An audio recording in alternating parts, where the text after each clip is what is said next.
মেয়েরা কিভাবে বাবা মার হক আদায় করবে? কারণ আমার বিয়ের পর সংসারের চাপে বা স্বামীকে অমান্য করে বৃদ্ধ মা বাবার কাছে যেতে পারি না, সেক্ষেত্রে করণীয় কি? মা বাবার সেবা করা ছেলে মেয়ে সবার জন্য কর্তব্য। তবে মেয়ে যদি না পারে, অনন্য উপায় হয়, স্বামী জুলুম করে যেতে দেয় না, তাহলে আল্লাহর কাছে তার জবাব দিতে নাই। কিন্তু স্বামী তার স্ত্রীর কাছ থেকে, স্ত্রী তার স্বামীর কাছ থেকে আবদারের মাধ্যমে এগুলো আদায় করে নিতে হয় যথাসম্ভব। এরপরে প্রশ্ন হলো, ভাই ছেলেদের মতো অনেক মেয়েদের দাড়ি মোছ উঠে, তাদেরকে এই দাড়ি মোছ রাখতে হবে? না, এই দাড়ি মোছ রাখতে হবে না। এই মেয়েদের দাড়ি বা মোছ যদি উঠে, এটা তাদের জেনেটিক প্রবলেমের কারণে হয়, এটা তাদের একটা শারীরিক সমস্যা, অতএব এটা রিমুভ করার ব্যবস্থা বরং নিতে হবে।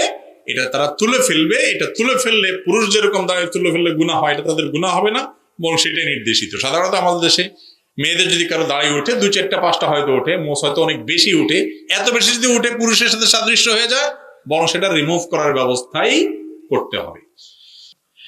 মহিলাদের জন্য ওয়াটারপ্রুফ আইলাইনার, মাস্কারা, লিপস্টিক লাগিয়ে ওযু করলে ওযু হবে কিনা?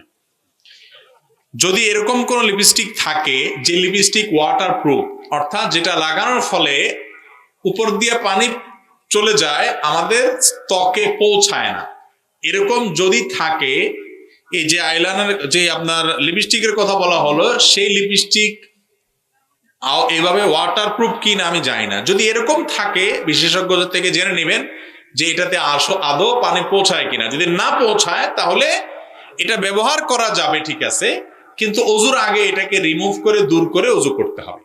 এটার উপর দিয়ে ওযু করলে ওযু হবে না। কথা কি বুঝাতে পারছি? আর যদি ওয়াটারপ্রুফ না হয়, তাহলে সেক্ষেত্রে এটা দিয়ে ওযু করাতে অসুবিধা নাই। ধরুন নর্মাল যে লোশন আছে বা নর্মাল যে ক্রিম গুলো আছে, এগুলো ওয়াটারপ্রুফ না, তেল, এগুলো ওয়াটারপ্রুফ না, যার কারণে এগুলো ব্যবহার করার পর উপর দিয়ে পানি দিয়ে ওযু করতে পারেন, কোনো অসুবিধা নাই। কিন্তু যদি এই টাইপের লিপস্টিক হয় যেটা সত্যি ওয়াটারপ্রুফ এবং ভেতরে আপনার ত্বকে পানি যায় না, তাহলে সেটা দিয়া ওযু করলে ওযু হবে না। তো ব্যবহার করতে পারেন, পরবর্তী সালাতের আগে আগে সেটা দূর করে ওযু করতে হবে।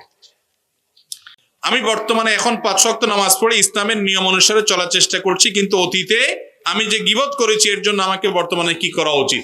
যাদের গীবত করেছেন তাদের জন্য আল্লাহর কাছে মাফ চাইবেন, যে আল্লাহ তাদের সবাইকে মাফ করেন, তাদের পক্ষ থেকে কিছু সাদাকা করে দিবেন, তওবা করবেন, ইনশাআল্লাহ আল্লাহ তাআলা মাফ করবেন।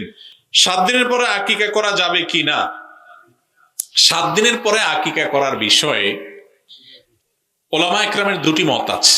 বিশুদ্ধতম মত হলো 7 দিনের পরেও আকিকা করা যাবে, কিন্তু সুন্নাহ হলো 7ম দিনে আকিকা করা, কিংবা 14 বা 21তম দিনে আকিকা করা। পরে করলেও হয়ে যাবে, বিভিন্ন riwayat থেকে পরে করার বিষয়টিও সাবেত আছে।